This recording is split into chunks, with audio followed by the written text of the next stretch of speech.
Bien, ahora abordaremos el tema de la segunda ley de la termodinámica.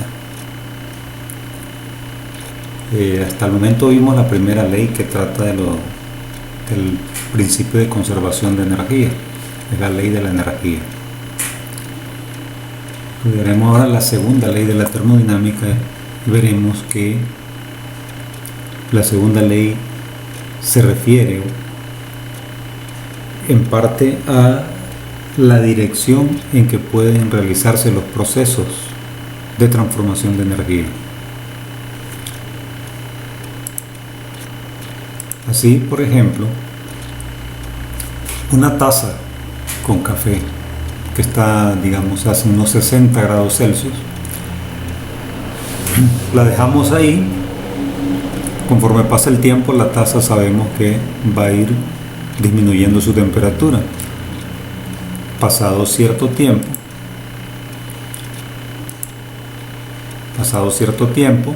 ha transcurrido tiempo y entonces la taza puede estar, digamos, a 25 grados, que sería la temperatura que está el ambiente.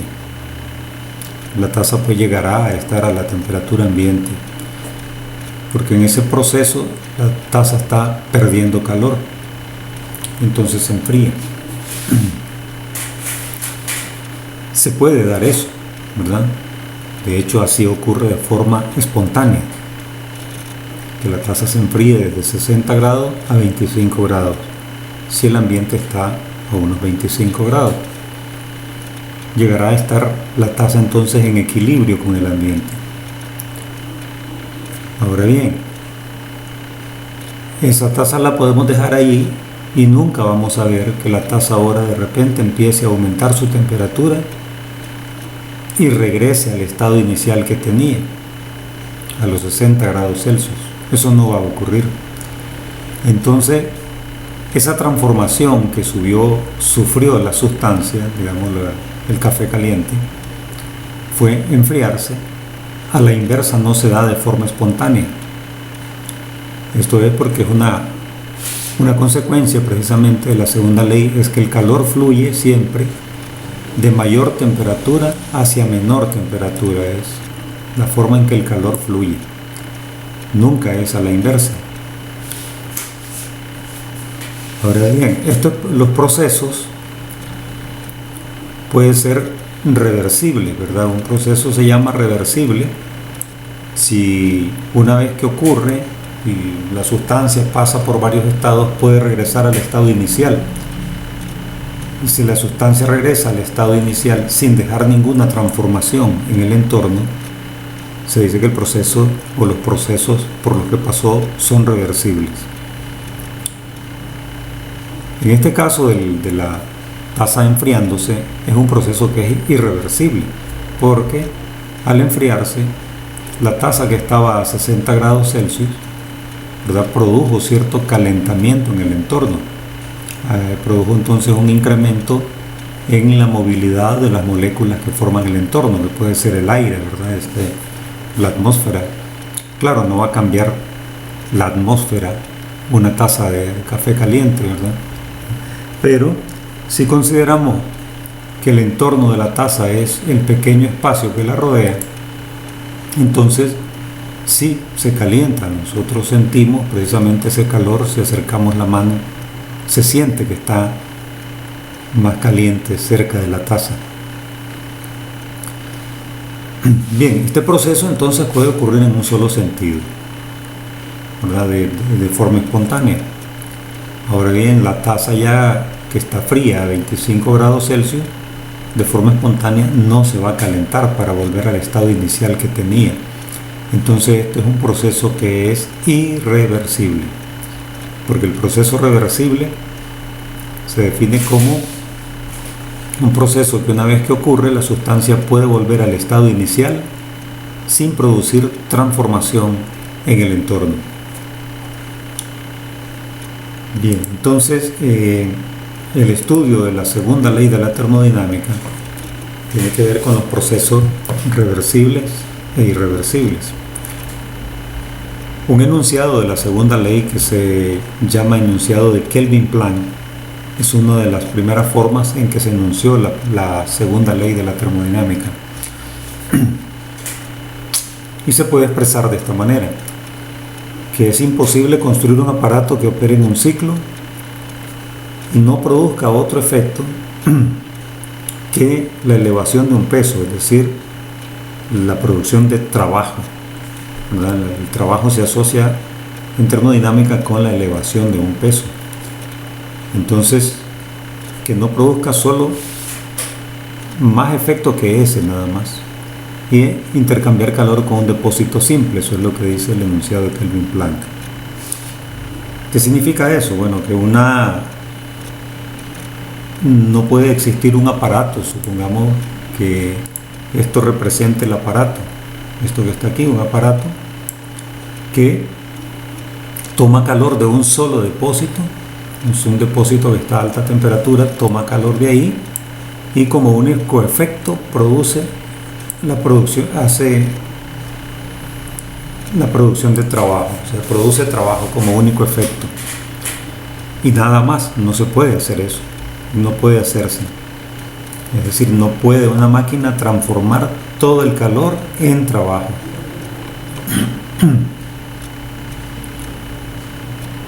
Entonces, ¿cómo es que es posible que las máquinas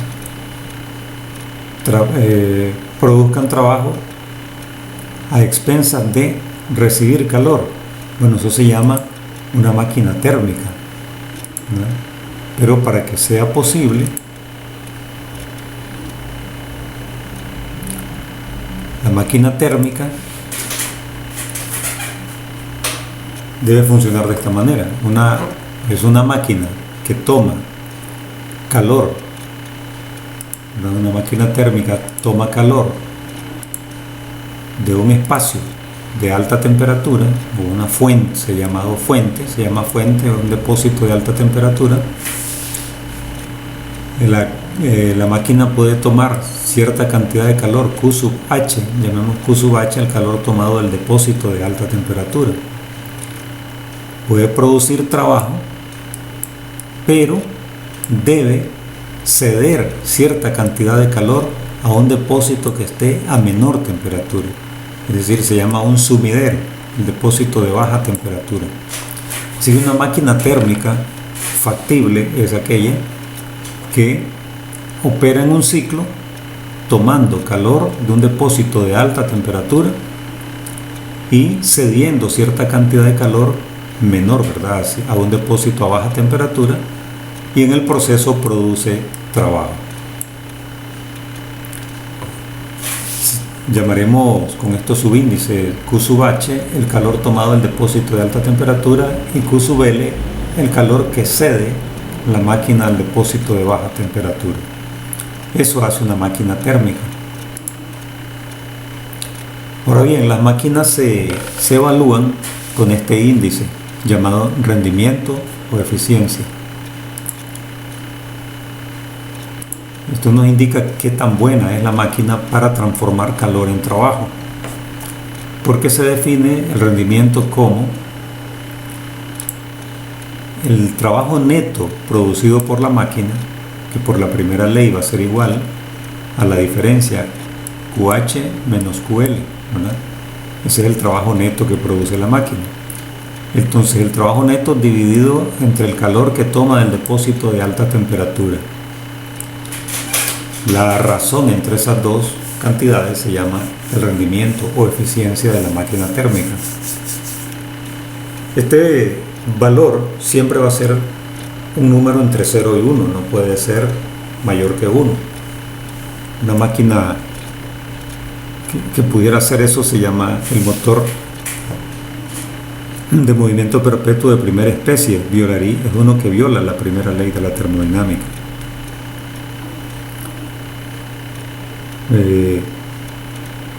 Entonces, eso es una máquina térmica, un dispositivo que toma calor de un depósito de alta temperatura, produce trabajo y cede calor a un depósito de baja temperatura llamado sumidero. Bien, eso sería pues lo que es factible, ¿verdad?, de hacer en la realidad. Ahora, otro enunciado de la segunda ley de la termodinámica, ahorita vimos el enunciado, dijimos, de Kelvin Planck, que se refiere precisamente a lo que puede hacer una máquina, ¿verdad? El enunciado de la segunda ley de Kelvin Planck. Entonces no es posible que una máquina tome calor desde un depósito y lo convierta todo en trabajo. Eso no es posible, ¿verdad? Es decir, no existe una máquina capaz de convertir todo el calor en trabajo a expensas de una sola fuente.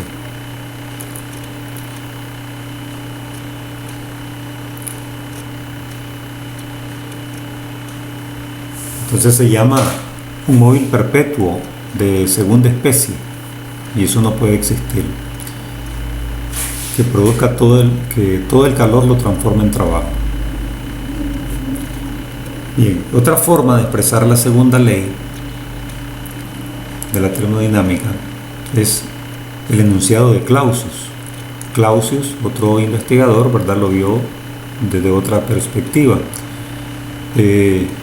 Como decíamos, con la taza caliente, el calor no puede fluir de baja temperatura hacia alta temperatura, ¿ah?, como se muestra en este esquema aquí, este dibujo. El calor no puede ir del depósito de baja hacia un depósito de alta temperatura de forma espontánea, no puede suceder eso. Es decir, entonces Clausius enunció la segunda ley de esta manera: es imposible construir un aparato que opere en un ciclo y no produzca otro efecto que la transmisión de calor de un cuerpo frío a un cuerpo caliente. Es decir, no puede hacerse una máquina que haga, es decir, existir una máquina que solo haga esto: tome calor de un depósito de baja temperatura y lo entregue a un depósito de alta temperatura. Y nada más, eso no es posible. Para poder transferir calor de un depósito de baja temperatura hacia uno de alta, lo que es posible es esta parte mostrada a la derecha aquí. Para poder transferir calor del depósito de baja hacia el depósito de alta temperatura, debe suministrarse trabajo al sistema, debe suministrarse trabajo. Es lo que hace un refrigerador. El refrigerador toma calor del depósito de baja temperatura, que es el lugar que se está enfriando, y entrega calor a un depósito que está a alta temperatura, que en este caso pues finalmente es el ambiente. Y para eso sí es necesario suministrarle trabajo. Hay un motor que suministra trabajo, el motor eléctrico en el caso de las refrigeradoras domésticas, ¿verdad? Ellos tienen un motor eléctrico. Uno tiene que enchufarla y encenderla para que funcione. Al enchufarla y encenderla, lo que está haciendo uno es suministrar trabajo para hacer circular un refrigerante dentro del sistema. De esa manera, la refrigeradora puede tomar calor del depósito de baja temperatura, que es, en el caso de los refrigeradores domésticos, por ejemplo, el depósito de baja temperatura es el interior de la refrigeradora, el freezer y la parte donde ponemos la comida, los líquidos que se vayan a enfriar. Y el depósito de alta temperatura es el condensador que tiene una parrilla normalmente pintada de negro que hay atrás de la refrigeradora, ¿verdad? Esa parrilla es el depósito de alta temperatura y finalmente pues se va al ambiente, ese calor que se está transfiriendo ahí. Bien, entonces la segunda ley expresada como lo dijo Clausius se refiere a eso, pues no se puede transferir calor de un depósito a baja temperatura hacia otro a alta temperatura y nada más. No se puede hacer. Para que sea posible hay que suministrar trabajo, y esto entonces se conoce como una máquina frigorífica o de refrigeración, o también como bomba de calor, dependiendo del objetivo. Vamos a ver cuáles son cuando se llama máquina frigorífica si el objetivo es enfriar un local, y se llama bomba de calor si el objetivo es calentar un local.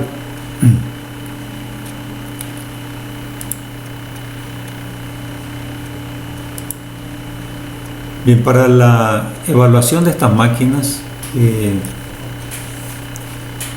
se usa algo diferente a la eficiencia. La eficiencia no tiene realmente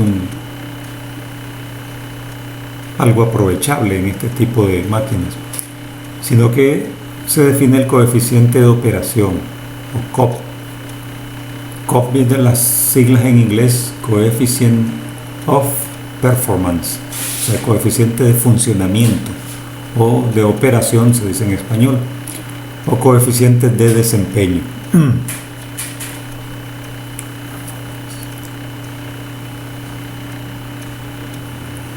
Bien, para la máquina frigorífica entonces, es decir, un refrigerador, lo que uno quiere es extraer calor de un depósito de baja temperatura. Entonces, en la máquina frigorífica, lo que nos interesa es extraer la cantidad de calor Q sub L. Para ello necesitamos suministrarle a la máquina trabajo. Entonces la relación entre esas dos cantidades se llama el coeficiente de operación, que lo vamos a llamar con la letra beta, beta sub L, recordando que este L se refiere a que se va a extraer calor de un depósito de baja temperatura, un calor de baja temperatura. Bien, entonces sustituyendo que el trabajo neto es igual a QH menos QL por la primera ley de la termodinámica, entonces también el coeficiente de operación se expresa de esta manera. Y dividiendo arriba y abajo por Q sub L, nos queda 1 sobre QH sobre QL menos 1 aquí abajo. Esa es la forma del coeficiente de operación. Ahora, si se trata de una bomba de calor, es decir, si lo que se quiere es transferir calor hacia un local para calentar ese lugar, entonces lo que nos interesa es tomar el calor Q sub H, es lo que interesa obtener. Entonces se define el coeficiente de operación como la cantidad de calor que quiero entregar al depósito de alta entre el trabajo que se necesita para hacerlo, y eso lo vamos a llamar coeficiente de operación de la bomba de calor, ¿no? Beta sub H.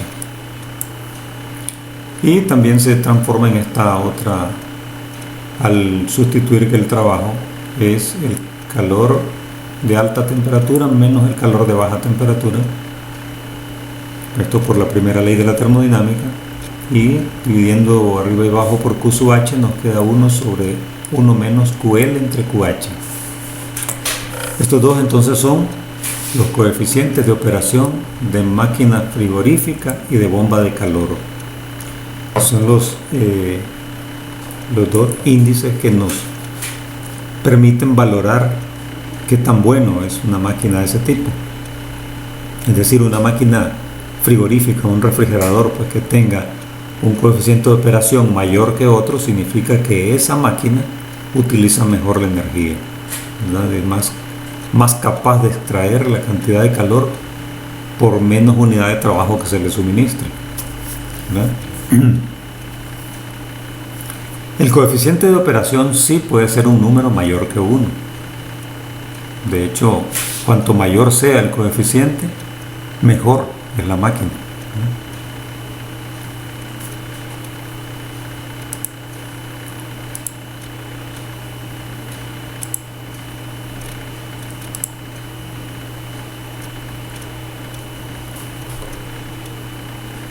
Veamos ahora el ciclo de Carnot. El ciclo de Carnot es el ciclo en el que funciona una máquina ideal que fue pensada por este señor Sadi Carnot. Él imaginó una máquina. ¿Cuál sería la máquina mejor que podría construirse? Bueno, digo, una máquina que opere de esta manera. Debe ser una máquina, como decíamos, una máquina térmica opera en un ciclo. Son ciclos termodinámicos. Es decir, la sustancia inicia en un estado, sufre una serie de transformaciones y regresa al estado inicial. Entonces, pero que sin dejar transformaciones en el medio, sería la máquina ideal, ¿verdad? Que no esté pues transfiriendo calor hacia el medio y de modo que deje transformaciones una vez que cumpla su ciclo. Entonces, esta máquina debe operar a través de procesos reversibles. Así que Carnot la imagino de esta forma: una máquina que haga estos 4 procesos. 4 procesos que son reversibles.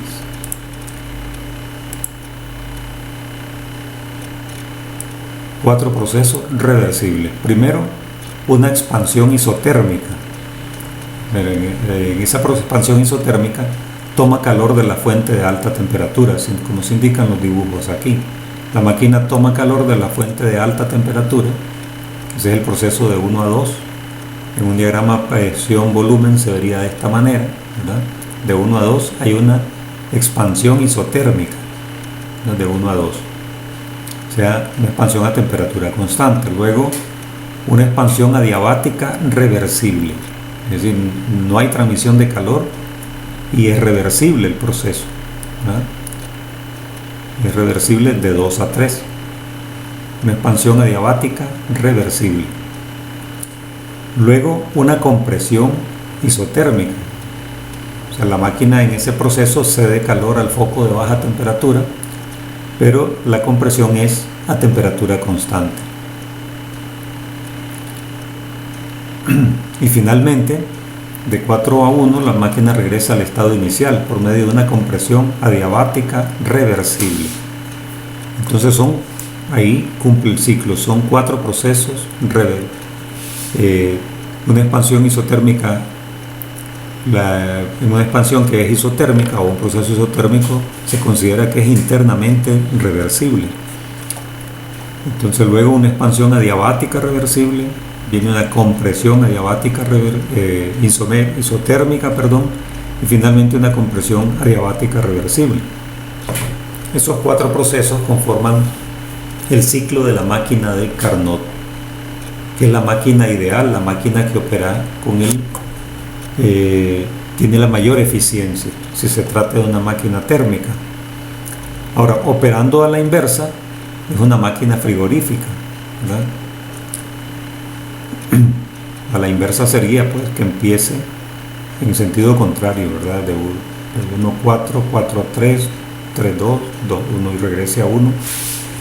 Sería una máquina frigorífica. Bien, entonces esta máquina es la máquina ideal, la máquina de Carnot, y se demuestra que la máquina de Carnot, aquí se muestra otro diagrama, ¿verdad? Como el ciclo de Carnot: expansión isotérmica primero de A a B, expansión luego adiabática de B a C, compresión isotérmica y compresión adiabática.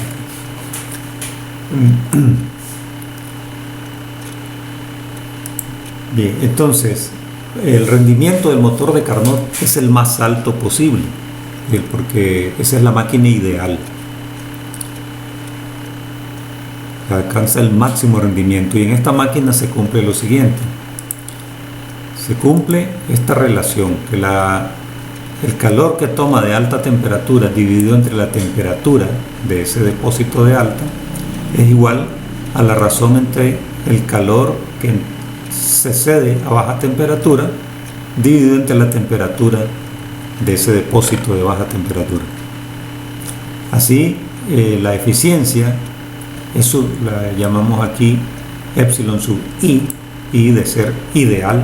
El rendimiento de la máquina ideal entonces nos queda así: 1 menos TL entre TH, ¿verdad? Reemplazando esta razón en la ecuación del rendimiento que teníamos antes, queda esa. Entonces, en estas ecuaciones hay que recordar, tener presente siempre, que las temperaturas deben estar en grados absolutos. Son temperaturas absolutas, o sea, Kelvin o Rankine. Si está Kelvin si se trabaja en sistema internacional y Rankine si se trabaja en sistema inglés. Entonces este rendimiento solo se aplica a la máquina de Carnot, o sea, la relación de temperaturas aquí, específicamente para la máquina de Carnot.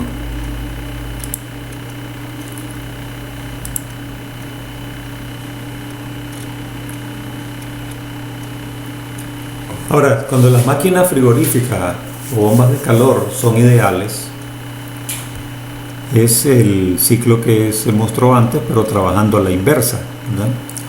En vez de tomar calor de un depósito de alta y entregarlo a uno de baja, se hará que la máquina tome calor de un depósito de baja temperatura y los procesos sean para transferir calor hacia el depósito de alta temperatura. Entonces, la máquina frigorífica ideal sería una entonces que opere en los 4 procesos del ciclo de Carnot. Y tenemos que el coeficiente de operación, llamándolo beta ideal, para una máquina frigorífica sería igual a esto, ¿verdad? Siempre la relación va a ser, esto por definición, ¿verdad? Es QL entre el trabajo neto, el calor que toma pues de baja temperatura entre el trabajo neto, y esto transformándolo para la máquina de Carnot queda de esta forma que se muestra a la derecha. Y para la bomba de calor, como el objetivo es tomar calor del depósito de alta temperatura, el coeficiente de operación de esa máquina ideal será este, ¿no? 1 entre 1 menos T sub L entre T sub H.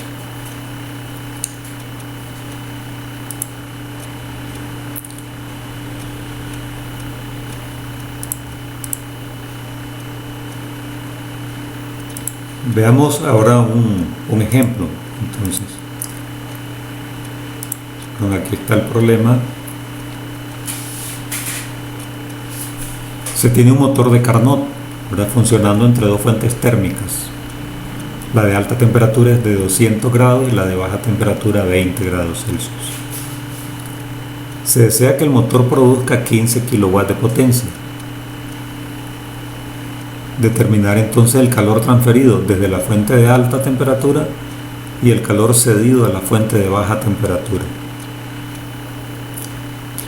Bueno, lo primero, transformar, ¿verdad?, las temperaturas a unidades absolutas, ¿verdad? Temperatura absoluta.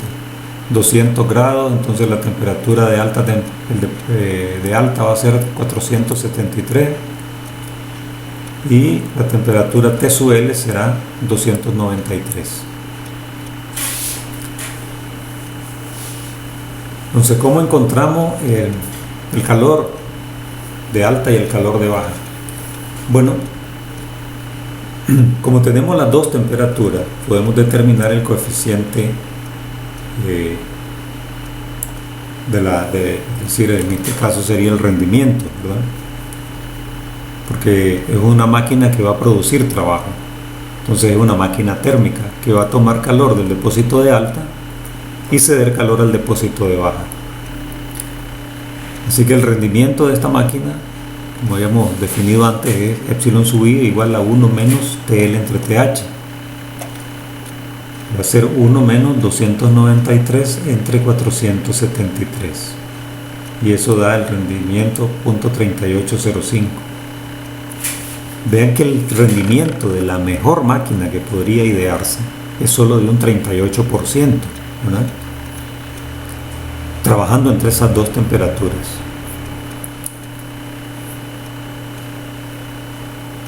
Bien, teniendo entonces el rendimiento, el trabajo neto va a ser el rendimiento multiplicado por QH, despejándolo de la definición de rendimiento, ¿verdad?, que era el trabajo neto entre el calor de alta temperatura. Entonces de ahí se obtiene el calor de alta temperatura como 15 kilowatts, que es la potencia que se quiere producir, entre el rendimiento, que es 0.3805. Y eso da una transferencia de calor de 39.42 kilowatts, o sea, kilojoules por segundo. Cada segundo se estarían transfiriendo calor de 39.42 kilojoules desde el depósito de alta temperatura a la máquina. Luego, ahora se puede, como el trabajo neto es igual, o potencia neta, pues es igual a la razón de transferencia de calor del depósito de alta menos la razón de transferencia del calor del depósito de baja temperatura.